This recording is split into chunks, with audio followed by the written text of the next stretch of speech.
আমাদের টাকা পয়সা মোবাইল সামান সব আমার রিয়াল নাই, আমাদের টাকা পয়সা মোবাইল সামান সব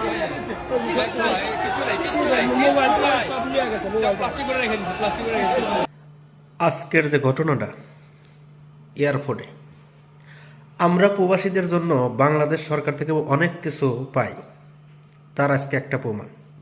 এই একটা পাইলাম, প্রতিনিয়তই আমরা পাইতেছি।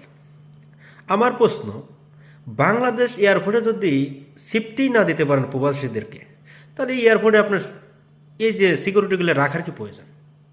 এর সে বলে প্রবাসীরই সিকিউরিটি দিক, প্রবাসীরই সব কিছু করুক। কী করেন আপনারা? এয়ারপোর্টের তালা ভাঙা, বিমানের থেকে সামান যায় না, দুনিয়ার সমস্যা, আপনারা কই সিকিউরিটি গার্ড দেন? প্রবাসীরা বললেই তো প্রবাসীরা সমালোচনা করে বলেন, কিন্তু আপনারা তো কাজটা ভালো করেন না। প্রত্যেকটা প্রবাসী রক্ত গামানে টাকা নিয়ে, টাকা দিয়ে এইসব সামান কেনে,